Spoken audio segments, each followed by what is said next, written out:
Hey there, welcome to my YouTube channel. What you're about to see the next 30 or 40 minutes is the recent chat I had with Anna Campos. Anna Campos is the community manager at Postcrossing. For those who don't know what Postcrossing is, it's a global website, it's a global network where you can sign up, and once you're a member, you can exchange physical postcards with other random people around the world. It's completely free.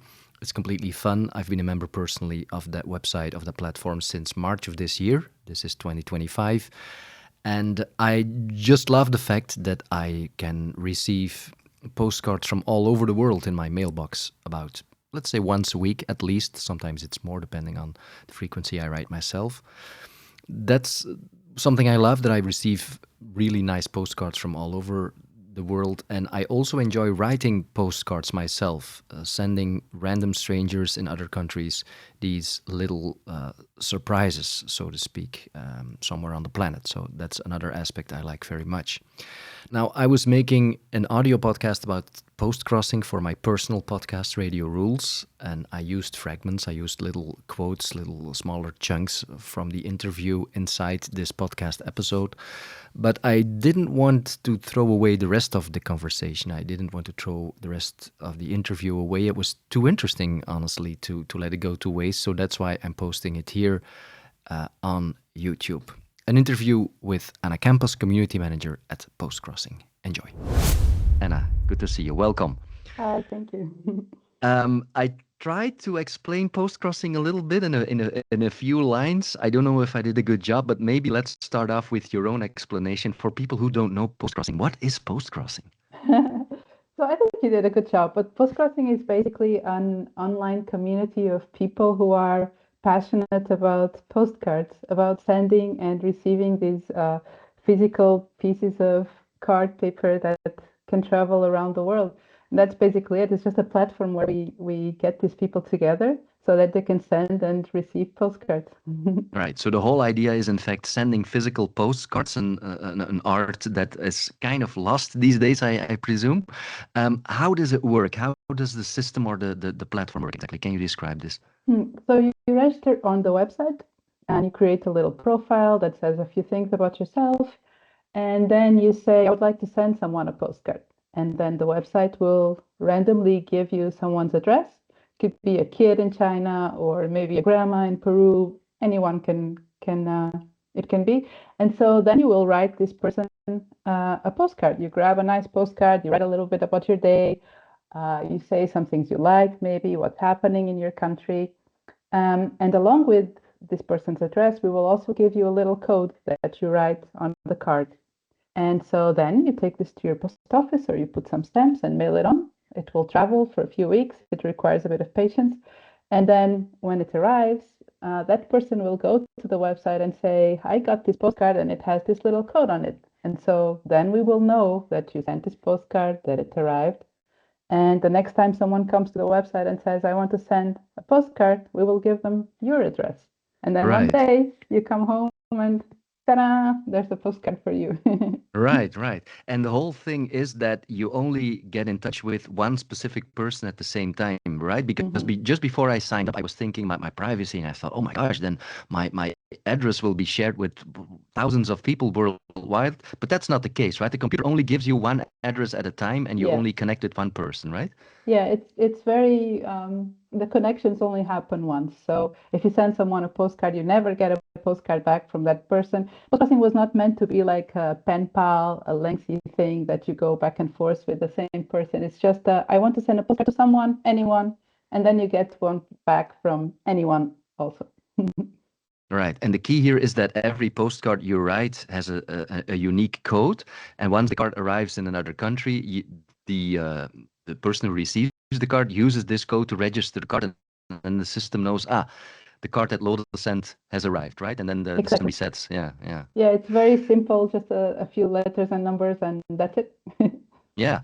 And it's interesting that the system keeps like a balance. For every card you write yourself, theoretically you would receive one card in your mailbox, right? Yeah, exactly. That's very important to us that there's some kind of fairness that if you send one, then you deserve to get one back. So we try to keep everything in balance. The more you send, the more you receive, obviously. Yeah, you collect like a sort of credit, I guess, Yeah. in the post-crossing system. And you mentioned pen pal, and that's interesting because when I try to explain the system to friends, they say, "Oh, it's like pen pal. You start writing back and forth with people," but that's actually not the case, right? What's the difference in your words with pen pal? So a pen pal is much of a longer relationship that you over time write maybe lengthy letters to each other back and forth, and you get to know this person in quite in depth. So yeah, it's just a different thing. Postcrossing is very quick. You spend maybe 10 minutes with this person, like writing them a postcard. And for us, it's very important the element of surprise. So if you went back and forth with the same person, you wouldn't be receiving surprise postcards from everywhere in the world. So yeah, we make it a shorter connection with someone, but maybe more surprising and more interesting in that way. It's almost like a one-time connection, right? I mean, to be fair, I've received postcards and I sent postcards to two or three people who said, "Are you interested in continuing to write?" But that's the exception. It's not Yeah, you exactly. usually you're not establishing a two-way communication, so to Yeah, speak, right? sometimes people connect, like they say something on the postcard, and the other person maybe really relates to that and wants to continue the conversation, and that's fine. But it's a bit on the side of what we do. They do it on their own, I guess. Yeah, and that's the difference with pen pal. It's like a one-time connection. Okay, so that's how the system works. People might wonder how on earth did it start? When and how did this platform start? Share a little bit of the insights about that, please. It was a little bit selfish, I guess. It was Paulo, who is the founder of the platform, at the time was a university student, and he really liked to receive postcards. But you know, there's only so many times you can tell your friends, send me postcards, Sure. and then Yeah. everyone is bored of you. And so he thought maybe there were other people out there who had this, that they also liked to send and receive postcards, and they didn't have anyone to do it with them. So we thought maybe if I somehow bring these people together, we can send postcards to each other and make each other happy. And that's what he did. He just used this technical knowledge and he coded this platform. Um, yeah, and then people started coming, and turns out a lot of people also like to send and receive postcards, so it Yeah. worked. And that was in Portugal, right? It started in Portugal. That's Yeah. where your Mhm. or the office is located, so to speak. Yeah. Yeah. So it started with an idea of a person that would like to send and receive postcards. Then it's as simple as that. And he Yes. had apparently some IT or technology knowledge, and he created a platform, right? Yeah, that's it exactly. He had some skills and he had a problem that he wanted to fix, and this is how it all started. Wow. Does he still have that very first postcard that he received or sent? Is that Yeah, still actually, I received the very first postcard from him. So one really? day he came to my house and he was like, "Here is the first postcard of Postcrossing. Let's see if this thing works." And so we went to the computer and I registered the card, and then I sent him a card, and then he sent me back a card. And so, yeah, we were just testing things in the early days, but I still have the first postcard that was sent at Postcrossing. Wow, I guess it's stored in a safe. It's very valuable, I guess, after how many years? Because when did it all start? When are we talking? What It time frame? started in 2005, so it celebrated 20 years this year already. Yes, this past 1st of October, right? Was No, or it in the was in beginning. July. In Oh, okay. October, we celebrate World Postcard Day, but in July, we Right. celebrated the birthday of Postcrossing. Yeah. So it is actually an anniversary year for Post Crossing. Yeah, it is Yeah, a big year for us. I can imagine. So, I mean, okay, he started it just as an experiment between a few people. Mhm. If you look at the curve of the people involved, I guess in the beginning it was slow, but can you share a little bit information about how it evolved? You started with a bunch of people, and then how long did it take to grow? We basically like bullied all our friends to Oh join. yeah. And so we know all the first like 50 people on the website are all like university colleagues or friends or people we know. And then the word just started getting out. Like people saw that this was working and they told their friends, like, "Oh, there's a cool project that my colleague is doing. It really works. You have to give it a try. And so they started, other people that we did not know started joining. One day I got a postcard from Germany, like the first postcard ever sent from Germany. And I was like, who do we know in Germany? We don't know anyone in Germany. Why? And yeah, it just slowly became out of control. And one day the BBC picked it up and it was just crazy. Yeah, After I can that, it was, imagine. yeah. When was that? You remember what year was that? I think at the end of 2005, like a few Oh, months really? after Okay. Postcrossing started, yeah. Early into the Into the days the of start of the project. actually Yeah. the project was hosted in a computer, a server that Paolo had at home at the time. And of course, it was not made to hold the traffic from the bandwidth from the BBC, so everything Oh, crashed. yeah. And yeah, after that, it became a bit more serious. But in the first years, it was in the first months, it was just a hobby kind of thing, no? Yeah. Something we did. More like an experiment that got Yeah, out of yeah. hand because there are two things, right? There's first of all, it was more a Portugal project, I guess. In the beginning, it was only Mhm. domestic postcards, but then Germany started, and I guess after Yeah. that followed other countries. And the second thing is you need infrastructure, right? You need a website, you need hosting, you Yeah. need servers, you need people that are actually dedicated to the project, and that's probably when it started to professionalize, right? After a few years, the postcrossing is always fun and it's always like a hobby like feeling to it. But after a few years, it became so popular that yes, it required maintenance and servers and people actually dedicated to it. So slowly, Paulo transitioned from his full-time job to a part-time job so that he could do postcrossing on the side. Then it was enough that he could do like full-time. Then I came on board, then other people came on board as well. So yeah, now we Mm. are a small team, but we manage. Yeah, and I guess that the server isn't anymore in Paulo's basement, right? It's No. at the professional hosting service. Yeah, imagine Exactly, exactly. if the power goes out at Paulo's place, then no more post He crossing. used to No. switch it off to vacuum the house, so it's like Okay. No postcard sending between 11 and 12 because it's exactly. vacuum. Yeah, yeah, yeah. So you've gone a long way, I guess, post crossing. If you look at the platform and the number of people involved right now, can you share a little bit of information about the numbers right now? The Mm. last thing I saw was almost or just over 800,000 members, right? Yeah, 800,000 members in 210 countries and territories. So we're a little bit all over the world, not so much in some Africa countries, as you can imagine, or some Mm. smaller islands here and there. But in most countries, there is a postcrosser. At the moment, we have passed 83 million postcards in 20 years.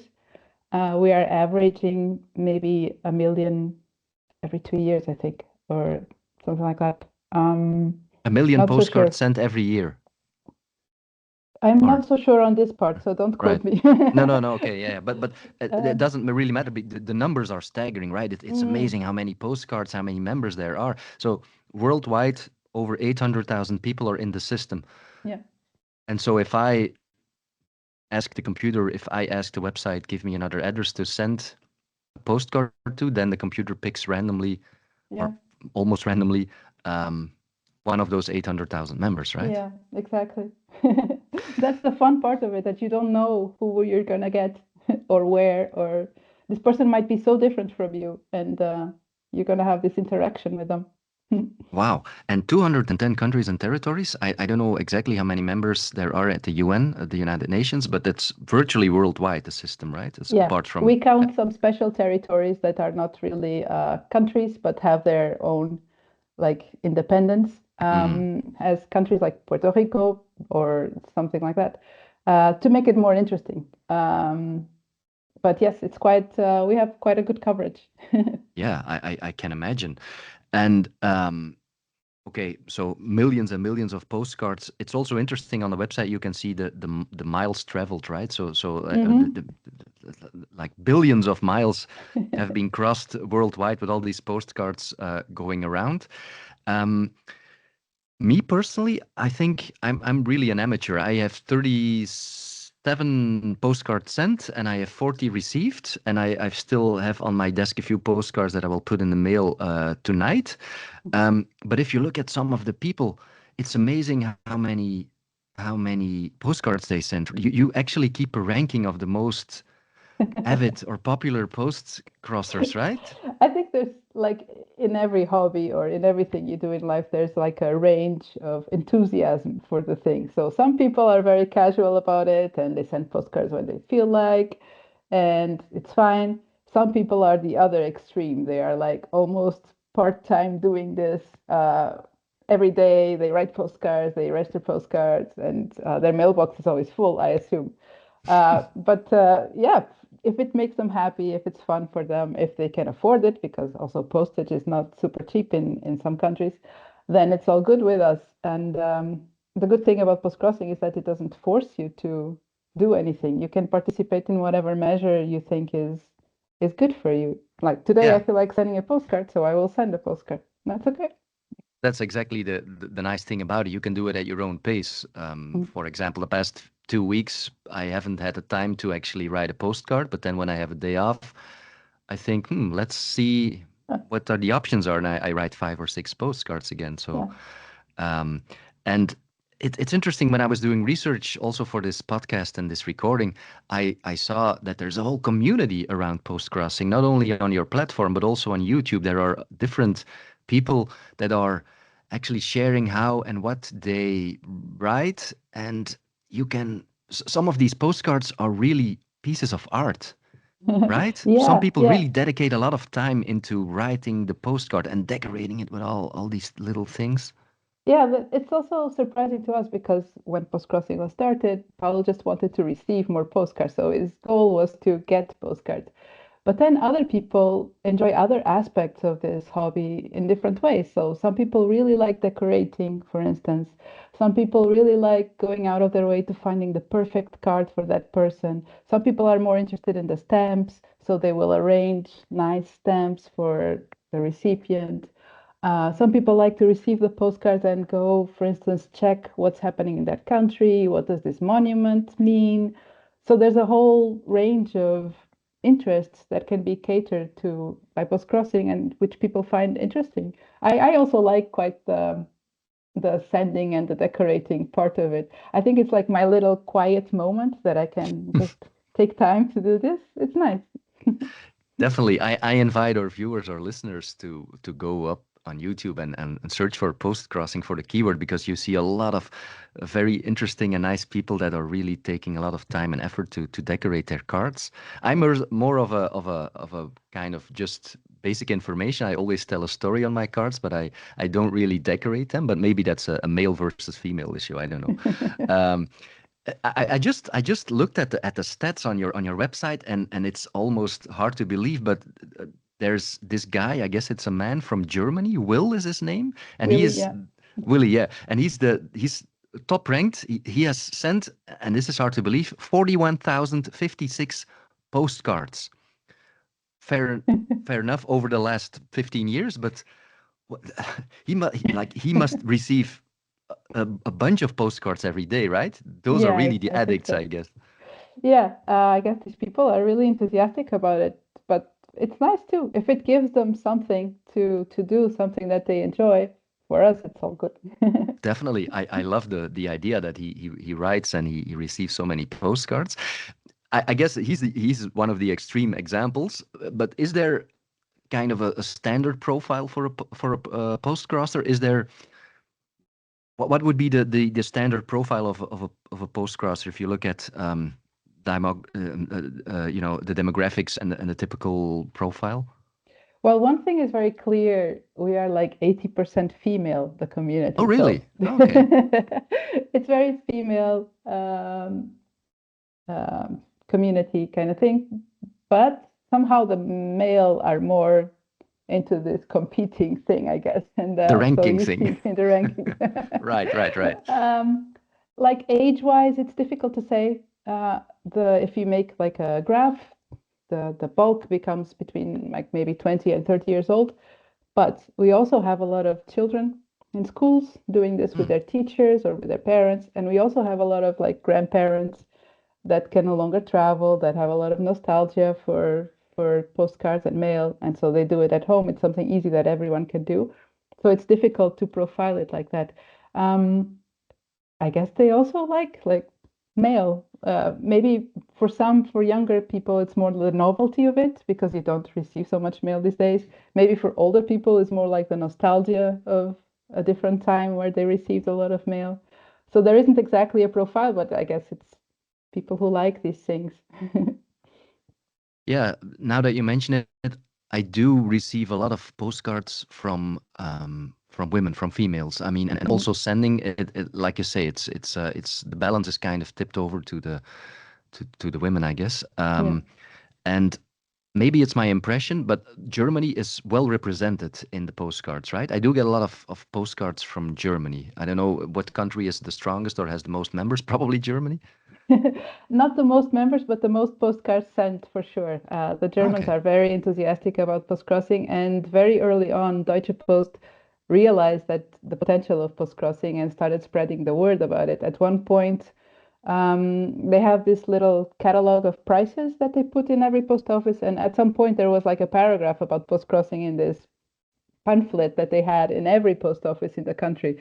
So they did do a lot of things to push the hobby. And then there's another big advantage of Germany, which is it's in Central Europe with a very efficient post office. So mail gets very quick to everywhere in Europe. So it kind of incentivizes people. No, they see very quickly that this works. They can get postcards, etc. Other than that, the website is also very big in the United States, in Hmm. Russia, in Taiwan with children in school, in China. So a few big countries that have a lot of representation, but the rest as well, I guess. Yeah, it's well spread, and I have received postcards from Taiwan, China, and the United States and Germany. So obviously these are big players. And just to be clear, also the algorithm of the website, the computer makes sure it's also evenly spread, right? You don't they make sure you can send postcards to all different places, right? We do our best. It's Yeah, difficult when you have such skewed distribution. So we have a lot more people in some places than others. So these others, like some rare island somewhere, maybe you won't get a chance to send there a postcard very often, but we do our best to try to diversify things and keep things interesting for everyone. Yeah. right. And usually the computer does not allow that you send a postcard to somebody in your own country, right? Or does that happen as well? It's a choice. You can choose. Oh, really? So Okay, then by no. default, not to your own country, but if you're comfortable with that, it really depends because some people live in very small countries and it can be a bit awkward. So we don't force this. You can choose. Oh, If it's okay. okay with you, then. I didn't even know about that option. And okay, it is a postcard sending service. I get that, and it's not obviously a dating site, but are you aware of friendships that have emerged through the website or even love stories? Because it must Yes. have happened, right, in the past. Yeah, it's 20 years of stories. So, of course, Exactly. friendship stories is like a lot, a lot, a lot. After a few years of, after postcrossing started, people started meeting. So they spontaneously organized get-togethers, and we have a forum on the website. So people said, hey, if anyone wants to meet in Shanghai on this date, we're going to be at this cafe. Bring your postcards. Let's chat. And of course, it's very easy. You have something in common with these strangers that you don't know. Very soon, people start becoming friends, right? They meet regularly, they go to museums, they do like trips together. So, yeah, friendship stories are thousands of them, and a few love stories too, because it's inevitable. It's Oh yeah, human nature. definitely 800,000 members worldwide. You know, that bound to happen Yeah, something like that. you send a postcard, it resonates, you start talking. Mm. Yeah. Definitely, I can really understand this, and I hear you say that there's a digital community, obviously, on the website, but also there's a real life community because there are Mhm. actually gatherings of people of postcrossers, right? I've seen them in my own country here, Belgium, as well, so they do happen, right? Yeah, yeah, yeah. Yeah, people start organizing them, and then it becomes an excuse to get together with your friends, with these people that, yeah, you have things in common. You can talk to them. Oh, I sent a postcard to this place. Oh, I also sent it, or I received it, or something. Yeah, Yeah. or which stamps are nice? Where do you get the best stamps? Where do you get the best postcards? Yeah, there's something nice there. Yeah. You mentioned the price of the stamps and the postcards as such, and that is something I underestimated probably when I was signing up. I never realized how expensive, at least in my country, I'm living in Belgium, how expensive stamps are. If there is a different price range, but let's say on average a stamp for Europe or the world in Belgium costs about €3. That's a cost to consider, right? It's not like any hobby, it's not completely free, obviously. But if you look at this Willy guy from Germany, 41,000 postcards sent, let's say on average €3. Help me with the math here, but it's Yeah, it's a amazing lot. that there's 120,000 euros, and it's. I mean, I'm not judging here. It's if it's his hobby, that's fine. But Yeah. it's also a cost involved, right? And that's maybe Yeah. some people underestimate it. And in some countries, it's a lot more expensive. Like Belgium, I would say, is on the expensive side. Portugal and Germany, they're still okay. In Asia, it's usually very cheap, like 20, 30, 40 cents of an euro to send a postcard internationally, which is amazingly cheap. So yes, it's something that you have to consider it according to your budget. And but yeah, you can decide. Like instead of sending 20 postcards, you can send 2 or 3 this month, 2 or 3 next month, and you still get this happy mailbox That's it. feeling. You can do it at your own pace. And to be fair, I was in Spain a few months ago, and I noticed that the stamps are a lot cheaper there. So I thought, Yeah. let's do some post crossing here. And I sent a bunch of postcards from Spain. So An that's an option opportunity. as well, an opportunity. And the stamps is one thing, the postcards, because that's also a world that I never knew that existed. There's a whole universe of postcards. Some of them are free. You can find them at cafes or at rail stations, and some of them are really nice. There's also a variety on postcards you can send and find, right? Some people make their own postcards, I guess. Yeah, yeah. So after Postcrossing started, a whole like ecosystem of postcard shops started popping up because it's kind of difficult now these days to find them unless you live in like a tourist zone. It might be a little trickier to find them, but other shops started to come up online, of course, where it's easy to set up, and we start seeing postcards that are kind of made for postcrossers, like with Hmm. illustrations and things that people like to send about their country. And also people like to make their own, and that's good with photos that they took. They can have these professionally printed. It's not so difficult these days with all these online printing services to make a little batch of postcards, and it's actually quite cheap. So Yeah. pays off, I guess. Yeah, it's another way to be very creative and to cut the costs a little bit. Mhm. Are there, as far as you know, are there postal services in the world that actually have issued stamps, post-crossing specifically stamps, or not yet? Including Belgium this year. What? Really? Yeah. I didn't know. To celebrate the 20th Yeah, yeah, yeah. To birthday, or? celebrate in June or July, they issued a set of 5 stamps, and they're quite nice. They're like showing the different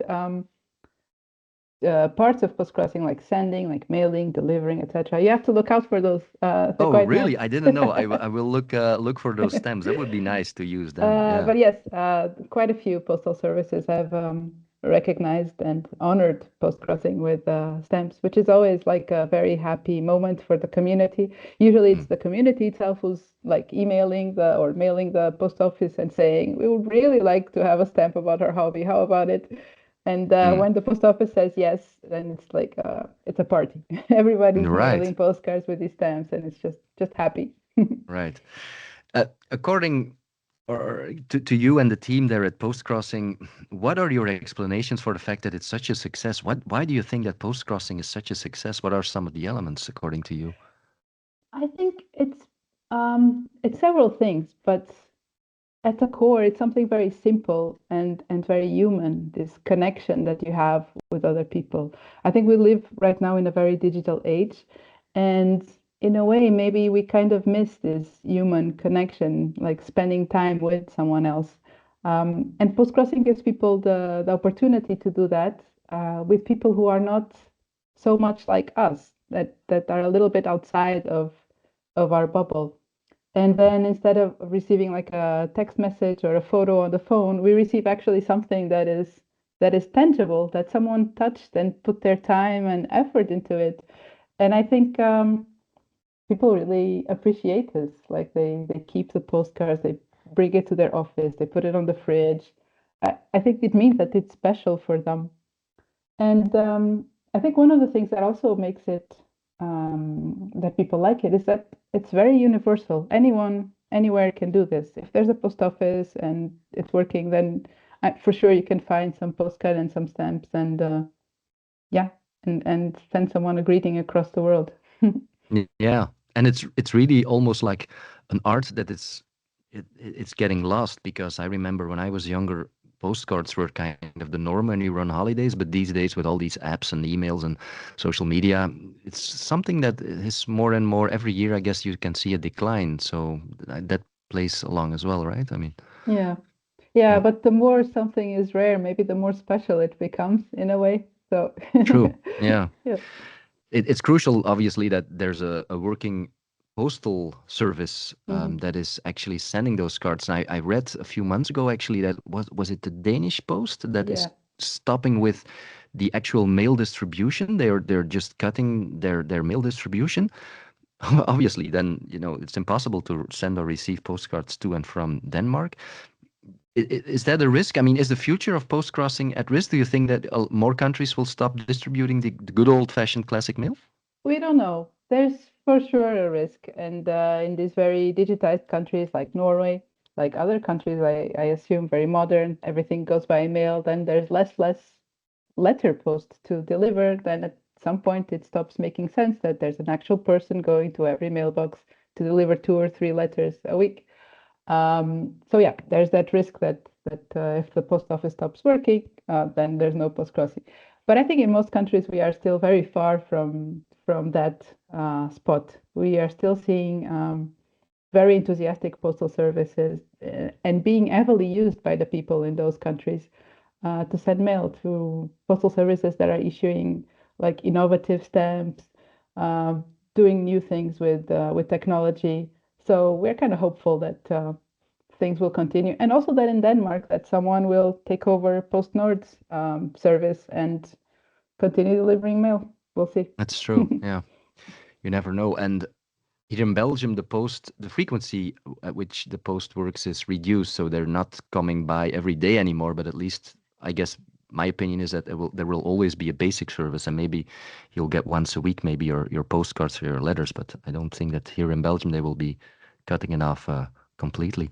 Maybe that's a Um, good compromise. Like once a week is better than nothing, and maybe you also don't need to receive these things every single day, or for someone to come over every single day when there's not much to deliver. So maybe that's a good compromise too, as a way right. to keep things going, right? And I don't know my mailman or lady personally, but I think they must have asked the question, what the hell is going on with this guy? Like all of a sudden, since March, he's receiving all these postcards. It's very popular. They might be intrigued. What is happening at this address in Belgium? Because it's really it's tempting to keep sending and receiving Mhm. postcards. If you look at the future of post crossing, what's on the horizon for you and the organization? What are some things you're thinking about, or what's in the future? What lies ahead? We would like the website to be easier to use in the classroom, for instance. We have a lot of teachers and school kids who use postcrossing. It's not really made for it, so it's kind of they make it work, but it's not perfect. So we'd like to integrate that in a better way because we think that if children get used to mail and start using mail and see the purpose of it early on, then later they will have this in their culture, in their way of thinking about the world, and use it more. And we think it's important that this tradition stays and is valued.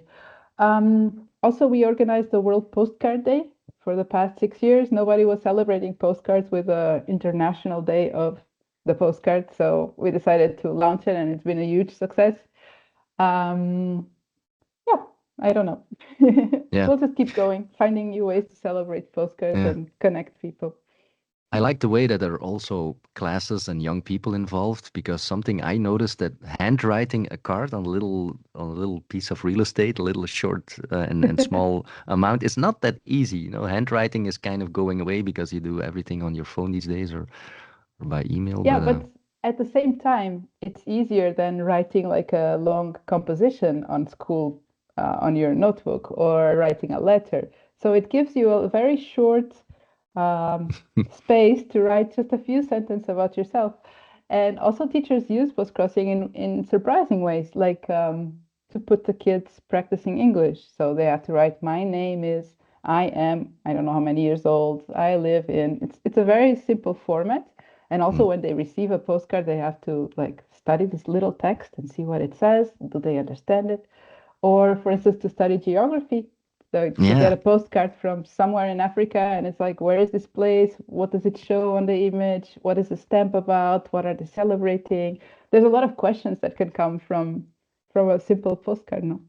Good point. And there are some essential life skills in there, Mm. from the writing to the geography, actually.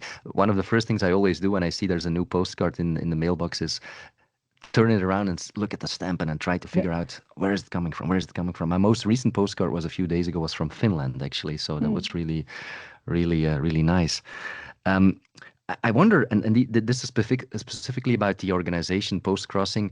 Um, and this is not a negative question, but who is paying you guys? Because I see some ads on the website, but there's costs involved, right? So where do Mhm. you get your funding, or how does it pay for itself? So we have heads, which is a big chunk of how we support Postcrossing. There's also donations. People are super into Postcrossing and they want us to continue, so they choose to donate something to the project. We also have a little shop on the website, so you can buy your T-shirts or your mugs or Mm. bags, and yep, show your enthusiasm for the project while also supporting it. And then we also license our trademark to make stamps. So Oh yeah. whenever a Okay. stamp is made, a part of it goes to support the project, which is nice.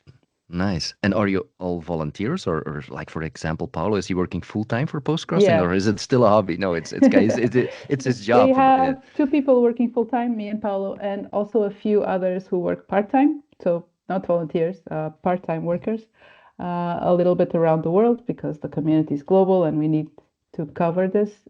But also a lot of volunteers, of course, in the forum mostly. People keeping an eye on the different communities, helping with questions, guiding people. Yeah. Mhm. Yeah.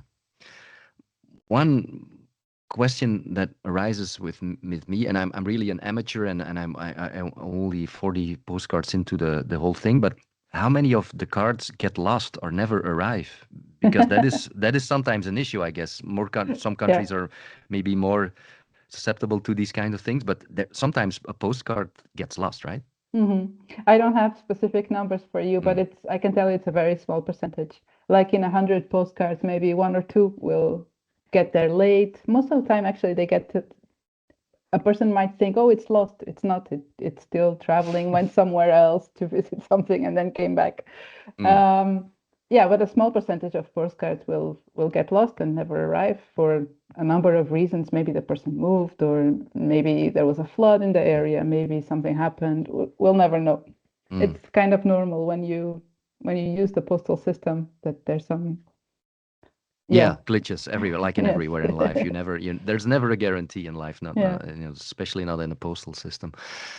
I, maybe this is a surprise question for you. I don't know if you can really answer this on the spot, but what are some of the stories, or is there a story that like a classic post-crossing story that you think of, or like something that happened, or a postcard that arrived very late or something? You know what I mean? Like, is there a story you want to share about a specific or a very special moment for the postcrossing community? Or Ooh, on the spot, it is a little yeah, I'm difficult. sorry. I'm sorry to surprise you with this, but No, but I think for me, it's like yeah, I get very touched with children's stories. Like whenever I get a postcard and the handwriting is like very carefully and round, and you can clearly see that a child put a lot of time and effort into this postcard, I get really emotional about it because I don't know, it's really something special, I think.